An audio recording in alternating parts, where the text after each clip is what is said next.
Buenas tardes, Nogalenses. Good afternoon. We're here with Mayor John Doyle. Thank you for coming back for the fourth and final edition of Local Elections 2018, the special broadcast put on by We Love Nogales.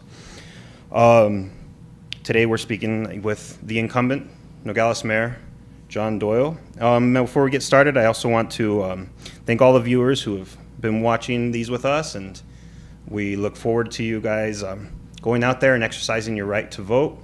The primaries are on August 28th, right? That's right, August 28th. August 28th, and it's basically, it can be make or break for the mayoral race. Whoever gets more than 50% is... That's it. That would be, let's go home. Yeah. All right, well, and we'll see what happens. I also want to take a moment to thank Edgardo Munoz, who's the director and producer of We Love Nogales. He's behind the camera, and he's the one who does all the magic when we're moving around. You may know him from his organization, Cero Estrés, which is more than just a cycling organization. It's really about family and health and activity. And we'd like to invite you all out to Ciclovia at the park downtown from 9 a.m. to 1 p.m.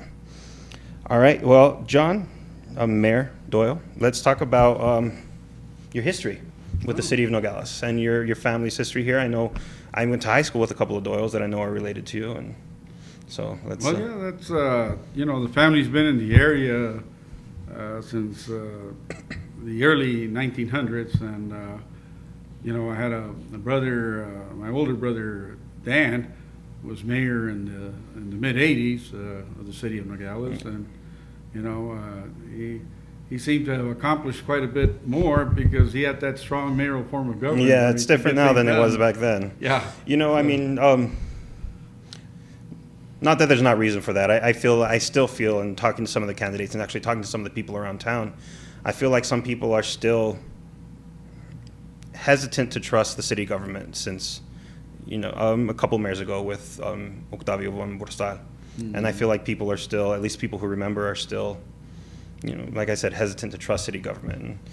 And I don't know if they're ready for a strong mayor type of government. Okay.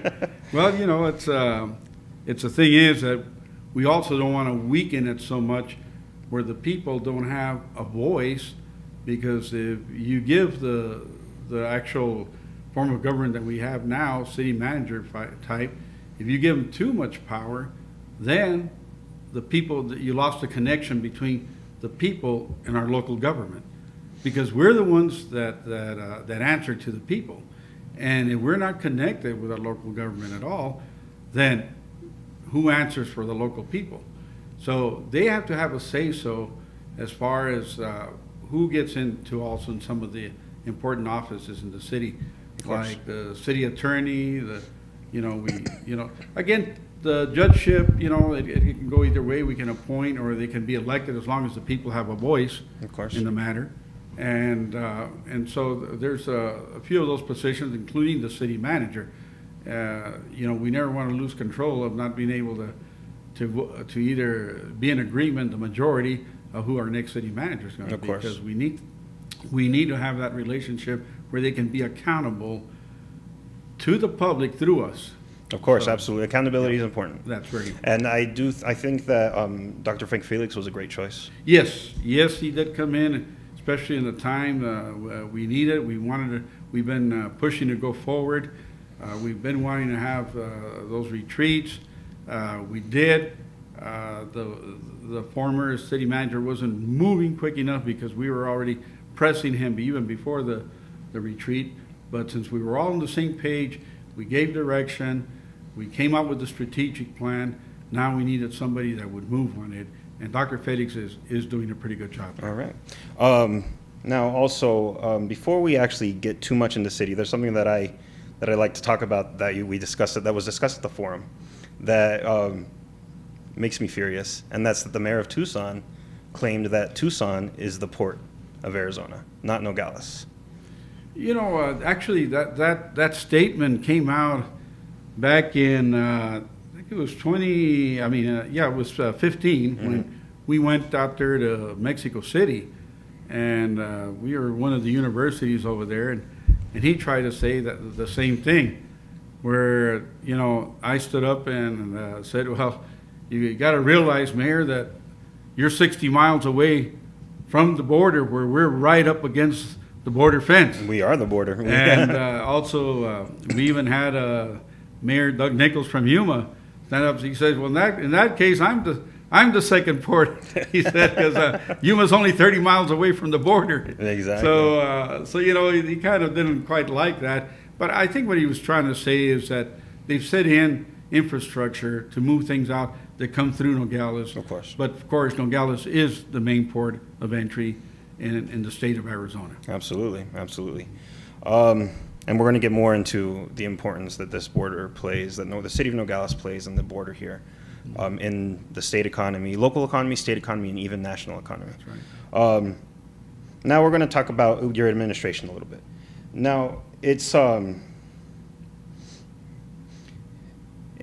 maybe the simplest way to put it is there's been some conflict over the last 3.5 years. Hirings and firings and a lot of movement that some people have been confused about. And I just want to give you a chance to talk about that and explain that a little bit. Well, I think my main promise when I ran last time was that I was running for change. The people wanted change. The thing is that the makeup or the chemistry of the city at the time was kind of not agreeing with the majority of the folks here in Nogales. So we needed to make some changes. Back was when the city manager was Shane Dilley, and there were some issues. So we did go about it. We wanted to kind of shake things up, make sure that we started moving in the right direction, and not having people say that things couldn't get done. Like that industrial park in the previous administration, when I was councilman and Garino was mayor, they kept saying, "Oh, it can't get done." They kept pointing the finger at the county. It belongs to the roads belong to them. They pointed right back and said, "No, those were released to the city in the '90s." So then I got my legal opinion, and the legal said, they did release it back. So I said, well, then let's get the job done. So I asked Mr. Dilley. He couldn't get it done for whatever reasons. We brought in Carlos Rivera, and we did get the job done. As a matter of fact, not only was it like the previous administration, it was almost like impossible to get it done. They wanted to pass the bill to the people that own the buildings or the ownership of the property, and I said, no. I said we can find grant money for this, and we did. We looked, we got it.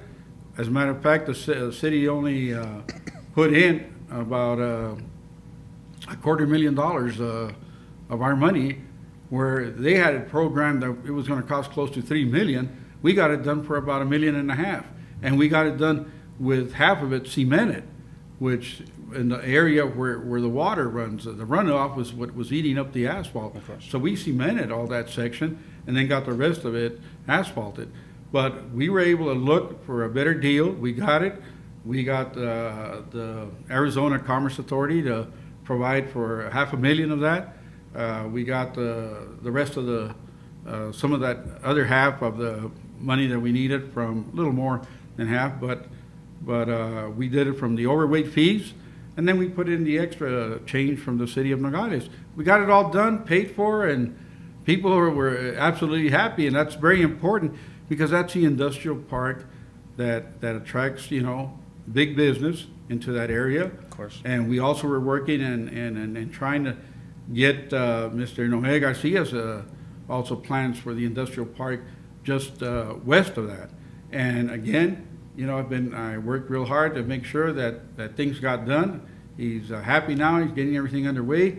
We see a lot of growth, a lot of future for Nogales in that area, and we're working now to bring the industry that we need.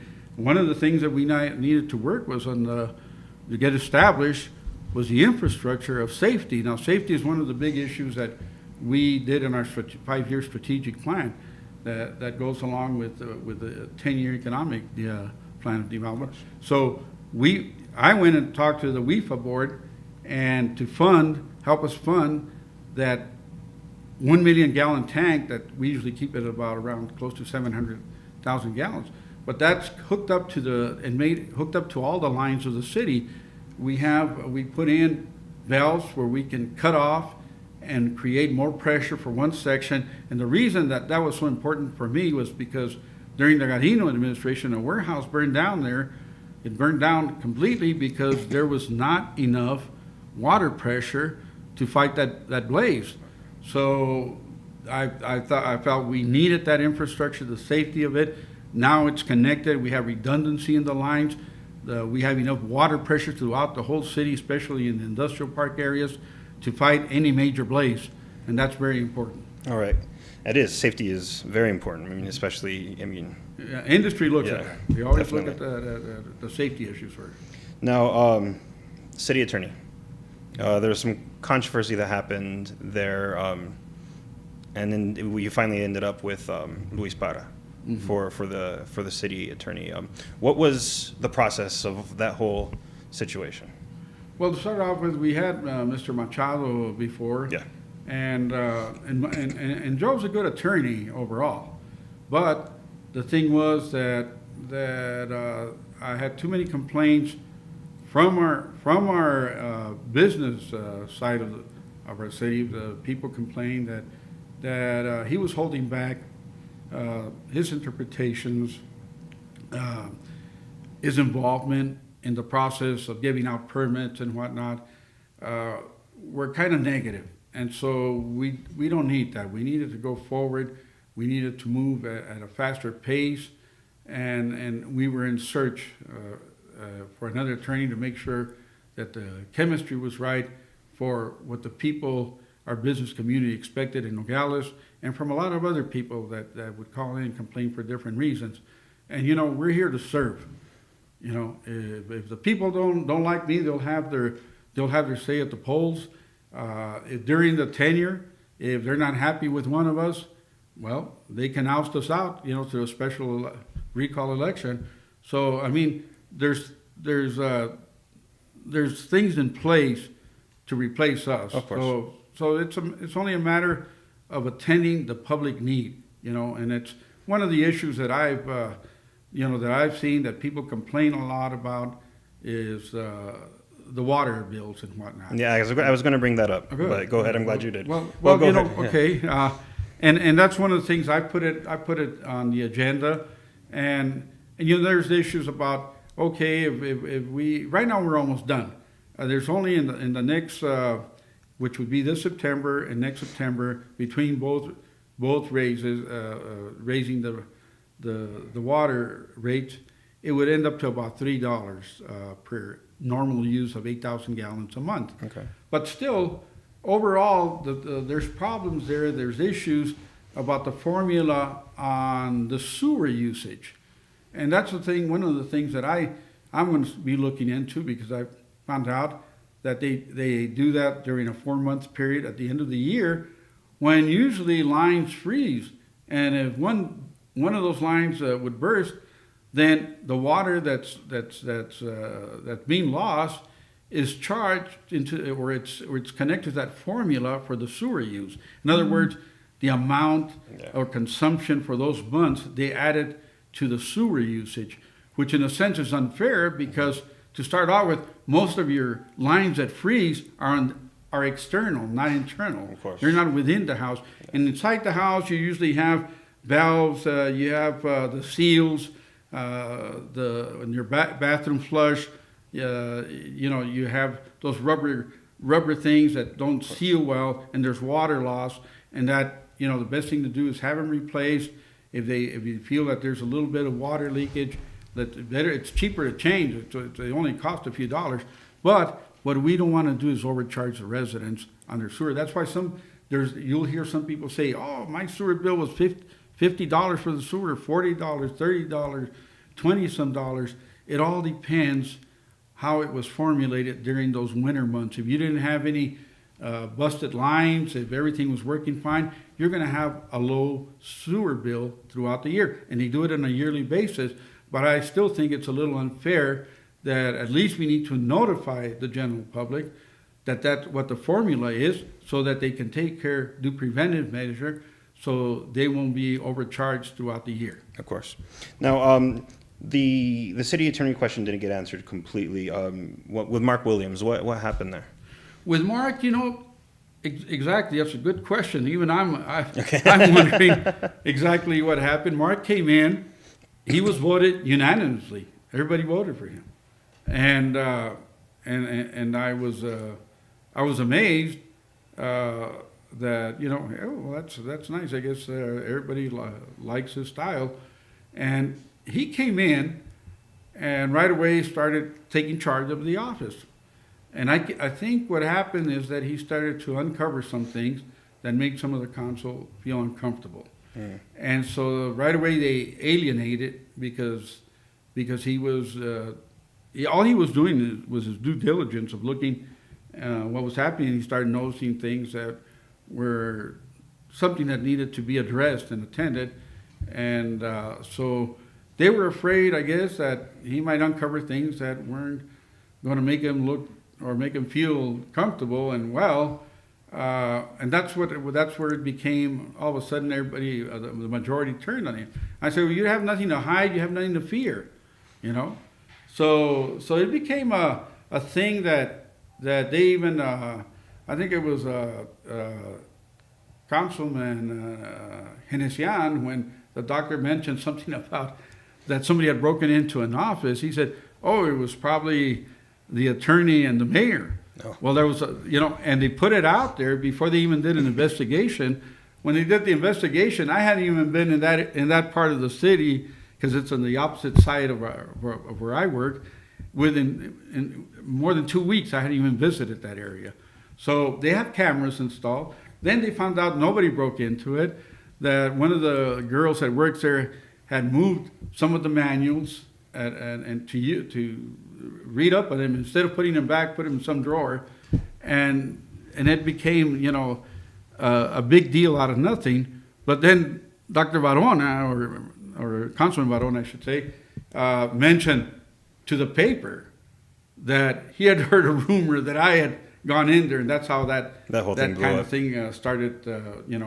And then he continued with his false accusations. When I brought out another thing that came out was that of his Lewitt past that he had with when he was a principal, I guess he was accused of I guess improper. Yeah, a couple decades ago that was. Well, the thing is, it's like what they say if you get a dog that sucks eggs, and the thing is that you can't take that habit away. So, irregardless, he was accused, and the papers were in court and were brought out, and they even he put him in as a public record there at the city, because we were going to address the matter. Of course.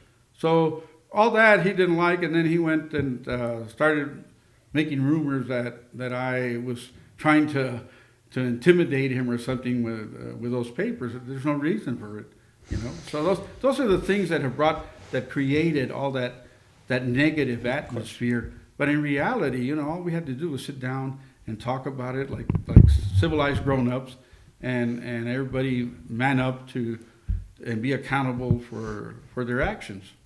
Now, you've talked a lot. We've talked a lot about what you've done over the last 4 years. I mean, you mentioned a bunch of your accomplishments. Well, that's the thing that I hear these guys act like if we haven't done anything. We've done aside from all that area. I mean, we did the Crawford project that we got, again, over $500,000 in grant money to do that. We got, how about all your new street signs? We got a grant to do all your new street signs the last few years. And so all this has happened in my administration.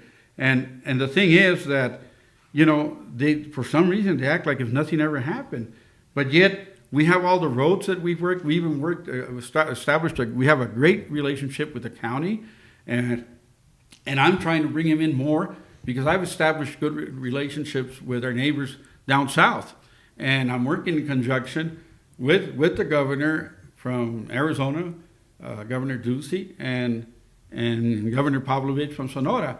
And I want to make sure that those relationships continue, even if there's been changes in Mexico. Now, we're working with a team that's connected to the new president's cabinet. Okay. So we're hoping to establish good relationships for the border here in Nogales, and we're working on that right now. That's good to hear. Now, another thing that I want to bring up, because it's actually something that hasn't been brought up in any of the articles or anything like that that I've noticed, is Doyle's a baseball family, and Nogales is a baseball town. Yes. And I think you've done a lot with the Little League to. Yes, we support it at every turn, and we, as a matter of fact, we just got together with the coordinator of las fiestas de béisbol mexicanas. Last year they came. Our councilman, George Maldonado, really is another person that's really involved and knows baseball at every level.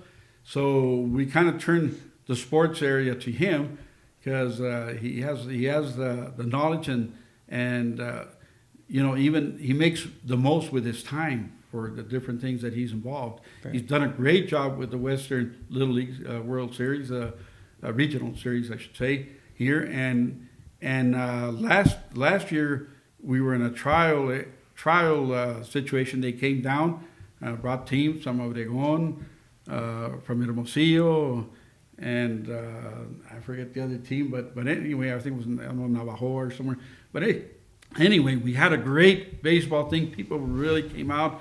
George did an outstanding job at the last, because we didn't have a lot of time to put it together, and I supported him. But him being at the helm, it made it happen. They were amazed. They weren't sure if things were going to turn out. They panned out pretty well, and this time they came in early, and we're doing a 3-year contract with them, so that we'll know on a yearly basis what to expect. By the end of September, we're going to have like 3 different nights of games here in Nogales. That's great. And then they go and play in Tucson also. So that brings a lot of people into our community, and that's what we need, more events like this in the different realms of sports, So we're trying to promote all the sports, not just baseball, but it is a baseball community. Yeah, soccer comes right behind right after it. Absolutely. So we need to be supportive of that. Now we have bicycling that's really picking up. Of course, I was actually going to bring that up. Cycling is really great, and we're supporting that. And you guys you've done some work with Cero Estrés. Oh, right? we're with Cero Estrés. I've been working. As a matter of fact, I started talking with Eduardo right when I was running for mayor. I was a councilman at the time, and as soon as I got in office, he came and looked me up, and we started talking about the different things, about bicycle lanes, bicycle paths, getting a place.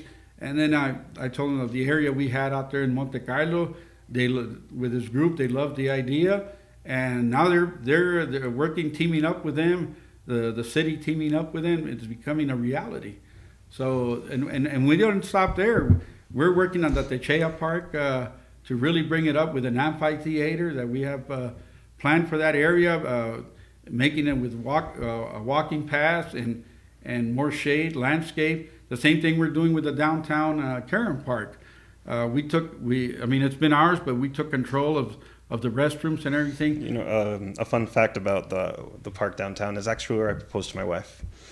I'm sorry. I proposed to my wife at that park. You Park. did? Yeah, absolutely. How many years ago? Oh, almost 10. All right. Next year it'll be 10 years. Congratulations. You win. You're headed in the right direction. Keep up the good work. I want to hear that you're still there 20 years from now. We'll see. Hopefully, right? We got to be role models for our future generations. Of course, absolutely. We got to stick to our commitments, our promises, and that starts at home. That starts with our spouses, with our kids, and we got to be the kind of parents God expects us to be. Of course. Now let's. I really want to talk about the future. Yeah, I really want to talk about that. But there's one more issue that came up at the city council meeting. I'm not city council. I'm sorry, the forum, and it has to do with city council meetings. It's a prayer at city council meetings. Since you just mentioned God. I just mentioned God, right? Yeah. And Greg Lucero had a good point about that. It's in a democracy, when you open the door for one faith to practice, you open the door for all faiths to practice. Mm-hmm. And it does open the possibility for, it's not a strong possibility in the Nogales community, but a possibility for a Satanist group or something to come in and them to want to lead prayer services for something like that. That's okay. We can exchange ideas. There's nothing wrong with that. you need, there's darkness here, there's light here. You're not going to appreciate the light unless you look at the darkness. So, there's nothing wrong with that. I'm sure in the exchange, heck, we might even convert some of them. Who knows, right? But yeah, no, I think, I really, I'm a man of faith. I'm a strong believer in the Christian principles and values. As a matter of fact, I definitely always take, and I go visit a lot of different churches, and I always take big projects that we have in the city, and I say, we really need God's favor in this. We need His blessings. We need to stand out above all the rest of the state, and that was one of the areas was 189. Even though we had, a lot of stakeholders, we had Port Authority, we had Fresh Produce, we had, all the different people working that's involved in the fresh produce industry, the aduanas, we had our custom, even up to Commissioner Brooks that was helping us on that. He recently passed away this year. And so, we miss people that are not on the table anymore, but have worked for our community. And that favor came in from all levels, from national, the Senate, of the $25 million Tiger grant that they gave us, the state, where we got $134 million to make sure we had the money to do the full built out on 189 from Grand all the way to the border. That's amazing. That's almost a miracle that our community got all that funding, all that support, and I thank God, because I know that a lot of prayer went into that, and you can you can never say, well, the proof is there, but you know what, you can't say that it wasn't either. And the thing is that it happened, and so we got to be grateful for prayer. I think even in sometimes in those meetings when we have prayer, things go smoother. We're more respectful of each other, or nobody gets out of hand, and that accounts we get more business done. Okay. Now we've talked a lot about the past, about the last 3.5 years, almost 4 years, but let's finally get into the future. You had initially not planned on running for mayor, is that correct? Let me tell you something. Yeah, I had actually, there was this year, I just became a grandfather back in April. Congratulations. Thank you. It was a great moment. There was in that time. Congratulations to your wife too, yeah, of course.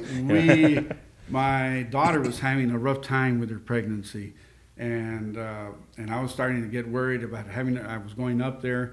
At that same time, my nephew had just gotten hit probably about 6 weeks before that with a hard case of aggressive cancer in his limbs, and so things were, we were going from that. Then I had my other daughter that I was scheduled for an operation, and because of my daughter going over her due date, and they couldn't even they tried to induce her, couldn't get.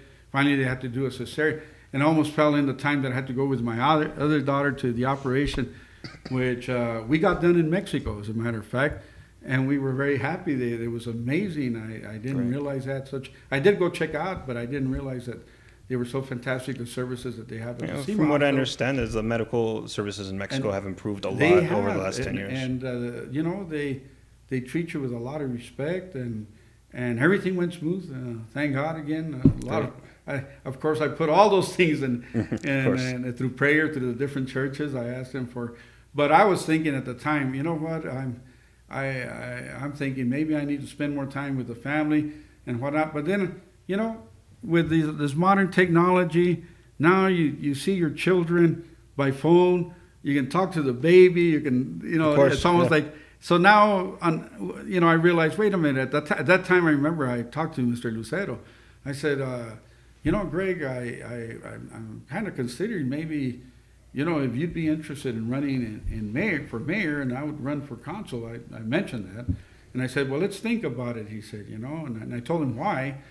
And so we decided we'd think about it for about a week.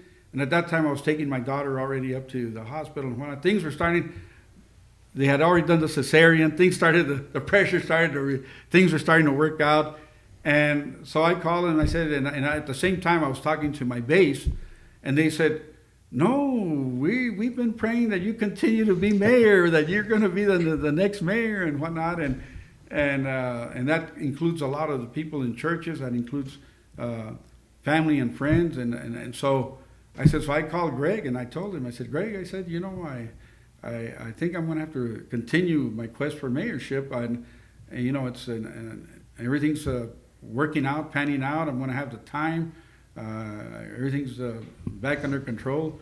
And he said, well, the only thing is that, he said something referring like the cat's out of the bag. I already mentioned that. Yeah. And people are supporting me also. Well, I said, that's fine. I said, we'll both run. We have pretty much the same vision. We've worked together on the different projects for Nogales. I said, heck, that there's nothing wrong. If you feel like, you want to continue to run, I respect that. I said, and we'll just leave it up in the people's hands. I have a different personality, and he has, and sometimes we both have a little bit of different set of values, but we're both worked for Nogales, and that's the important thing, that we both have a different approach, different ways. So it's up to the people who they feel more comfortable, and like you said, who they'll trust more, and at least they have a choice, a good choice. Now, we actually talked to Lucero on Tuesday, and we talked about business, local business, trade, and things like that. And he threw out some ideas that were, they weren't too bad. Mm-hmm. Now, one of the questions that's come up with all of the candidates is downtown.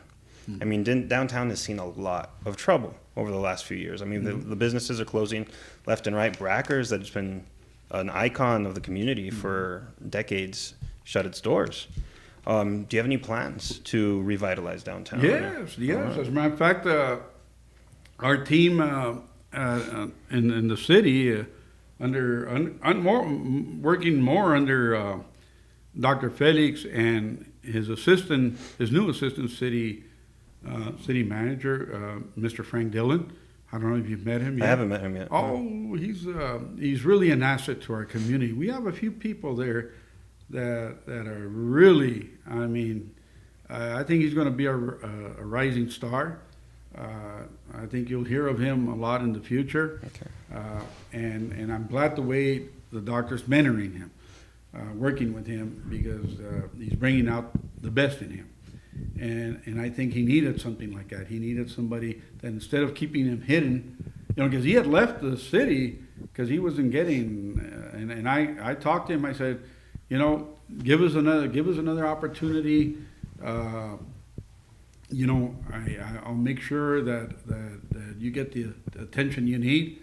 That in other words, that they'll work with you. That they'll give you the responsibility that you should have. And so he did come back, and the doctor, the doctor at that time came into the picture. They took him away from me. I had him there in my office. I'm the one that brought him to Nogales, but that's okay. The point was, I brought him here so that he could help me take Nogales forward. And it wasn't even my idea. That they decided that was, as the council got to know him, they realized that he had a certain skill set that could be beneficial to the future of Nogales. And so they voted him in. I guess I went back, and at the time I was telling him I was going to offer him $120,000 to earn his way up. Shane Dilly and Carlos Rivera were getting $135,000, but I like to see people work their way up. Of course. And Dr. Varona wanted to give him $150,000. I said no. I said there's no way. That's ludicrous, But since the council looked, okay, well, we'll give him pretty much the same. That's what it seemed like the mindset was. And so I kind of looked bad, and the doctor asked me, who's the one that voted for? Well, the rest of the council. I said I offered you 120, but they offered you the and they were right. He's earning it, And as long as he continues in that path, That's okay. I guess when it comes to city business, I don't like to throw money away. I'm not trying to get everything for my dollar, but eventually we would have raised him anyway. So it just so happened that maybe that encouraged him more.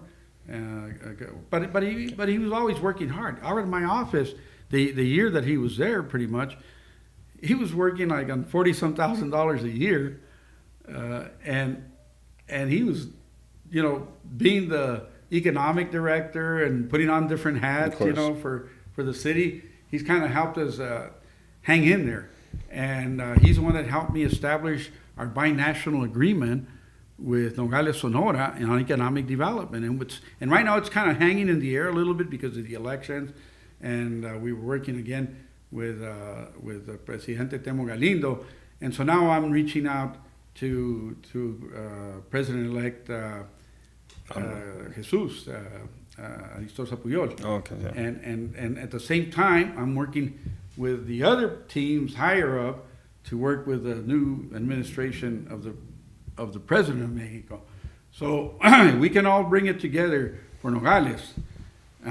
That's a great thing. And I saw that kind of coming too, and I realized that when you asked me that, I thought, no, I might be the only one that can make all these things happen. So God's blessed me with a trusting heart.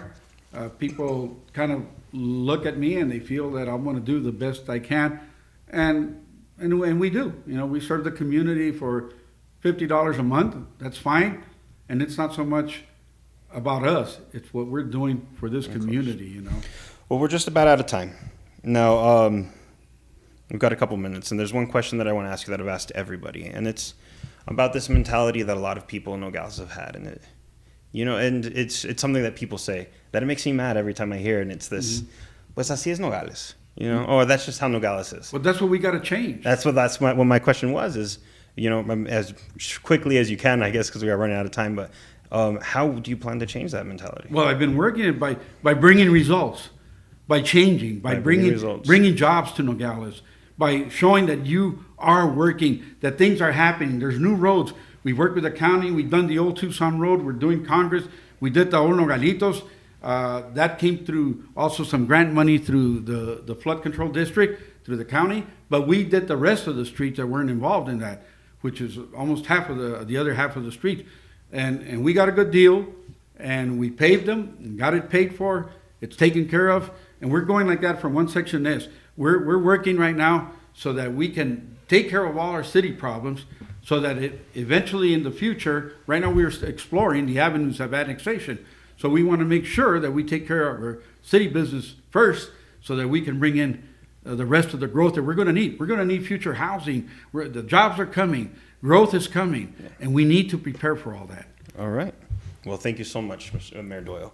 It's been great having you here. I wish we had more time. I got so many more questions. Well, I was getting, I felt like you were winding me up here. Just starting to get going here. No, I've got so many more questions, great things that I would want to talk about, but you answered a lot of it already. A lot of the questions that I had, you'd answered before I'd even asked them, which is great. And I really, really appreciate you being here.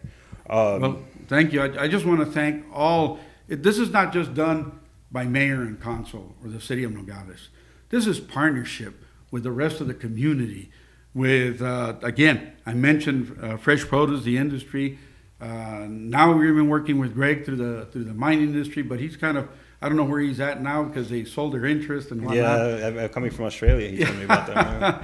So, but we have the Port Authority, which is, I'm vice chairman of that too. So I stay connected, and again we stay connected with our elected officials and the national level and the state level and the county level. We're all working together to make Nogales a better place to live in and have a great future for raising our families. Absolutely, absolutely. Thank you very much. Now, before we go, I want to once again invite everybody out to the park downtown on Sunday from 9 to 12. Will you be there? I'm going to be there. All right. Start early in the morning. We're going to kind of look at the area and do this kind of a future dedication for the work that we're going to do there at the Monte Carlo Park. Okay. In partnership with, I guess it's, I call them Zero Stress, but now they change it to I think they have another name, the Ciclo. Ciclovia, that's what's, Ciclovia? Ciclovia. That's Is the that- event is Ciclovia. well, that's The the event, organization so- is the organization is still Ceros Tres. But Ceros Tres is the one That's that doing we're Ciclovia. partnering up with and doing the partnership as far as, and they're great. They're a great organization, and that's the kind of people that we have in this community. And I'm proud to say that they're the backbone of it. And of course, I'll do anything to partner up with them and support them in any way that we can, because that's what's making Nogales great. And we, even with the Little League, as you mentioned, all those kids that went, we had teams from Alaska, from Hawaii, from Southern California, Northern California, Oregon, Washington. And all these kids that have been coming down here with the 6th year, they go back as our ambassadors because they're taking a whole different mentality and ideas of how friendly this community and how safe it is. They come here and they go across the border and they enjoy the food over there and everything, the friendship. And on both sides of the border, they get treated well. Everybody's familiar that they're here. And that's what sports, recreation, what the arts and culture, all these other things that come into play in our relationship. Again, health, we're working with that. We're working with education. We're working in every area to strengthen those bonds and that relationship that we have here on the border that overcomes any wall or any fence that's out there. And that's Absolutely. what it's all about. Absolutely. Working from the heart, getting those strong bonds and binding together and as actually one people, because we're so acculturated that we're very close and to everything, the way we look at our government and the way we work. There's a few differences how they run business over there, but still we're willing to bend in order to make those partnerships so that we'll be successful in our economic development front. Great. I'll be there on Sunday too. I'll be have a table set up where I'll be selling my books. I think Edgardo's got a picture to show people so you can see what you're looking forward to.